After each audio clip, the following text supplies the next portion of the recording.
আমাদের এখন চাচা বিচার দ্রুত গতিতে আমরা দেখতে চাই। আপনারা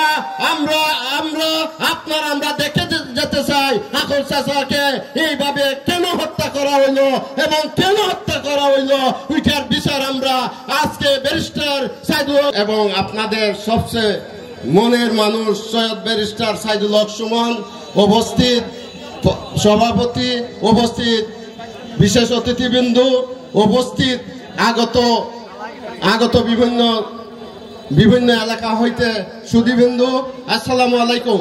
আজকে আমরা এখানে বক্তৃতা শোনার জন্য আসছি, কারণ আজকে আপনাদের মধ্যে মূল্যবান বক্তব্য দিয়ে আজকে আপনাদের প্রধান অতিথি বাজারের কি অভাব আছে, বাজারে কি সমস্যা আছে, ওইগুলা তুলে আপনারা ধরছেন, ওইগুলা ওনার মুক্তি শুনবেন। আমরা কিন্তু আজকে এখানে লম্বা বক্তৃতা দিব না, কারণ উনার মুক্তি আপনারা শুনবেন। আমি শুধু একটা কথা বলবো, এই বাজারের আমাদের একজন মুরব্বী, একজন অভিভাবক, আমাদের সবচেয়ে শ্রদ্ধা একজন লোক ছিল আমাদের চাচা মরহুম আখল মিয়া। উনাকে যেভাবে বাজারের মধ্যে হাতুড়ি দিয়ে উনার চাপার দাঁত ভেঙে মাথাকে হাতুড়ি দিয়ে বাইরে মারা হয়েছে, আজ পর্যন্ত উনার কোনো বিচার পাওয়া যায় নাই।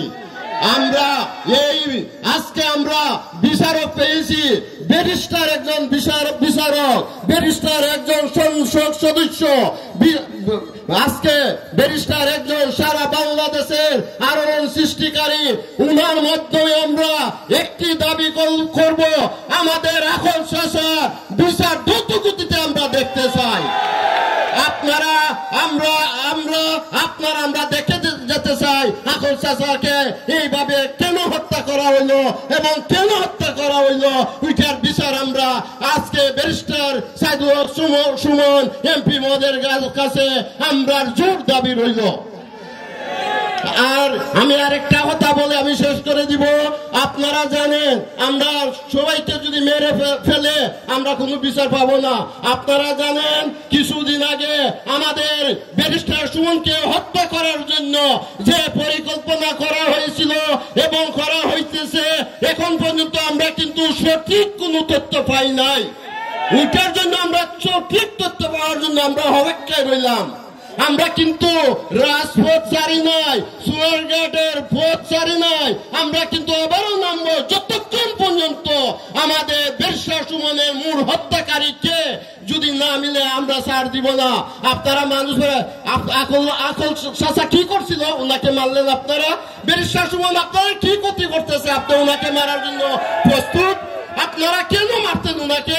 উনি আমাদের এখানে এই মঞ্চে আমরা বলেছিলাম যদি সৈয়দ সাইদুল হক সুমনকে আপনারা ভোট দিয়ে জয়যুক্ত করেন, সুনারগঞ্জ মাধবপুর একটা উন্নয়নের জোর হইবে।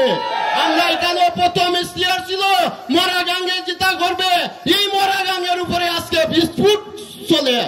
আর সুনারগঞ্জ ইনশাল্লাহ এমন ভাবে উন্নয়ন হয়ে সারা বাংলাদেশের আন্দোলন সৃষ্টি করবে, ওইটা আপনারা বলতে পারবেন না। একবার তো ব্যারিস্টার সৈয়দ সাইদুল হক সুমন বলতে পারবে কি যে উন্নয়ন করবে উনি। উনার জন্য কি আপনারা ওনাকে হত্যা করতে চান? কেন হত্যা করতে চান? এই দাবি আপনারা যারা হত্যাকারী আমরা তাদের কাছে দাবি জানাই। আপনারা আমাদেরকে বলেন সাইদুল হক এই অপরাধ করছে, আমরাই মেরে ফেলবো আমরা রাতে, আপনারা বাইরে মারে ভাই। কুইরম লোককে মারলে সোনারঘাটের মানুষ বসে থাকবে না, আগুন জ্বলবে আগুন। এই বলে আমি আমার বক্তব্য শেষ করছি। আসসালামু আলাইকুম। সম্মানিত সুধীবৃন্দ, এ পর্যায়ে আপনাদের সম্মুখে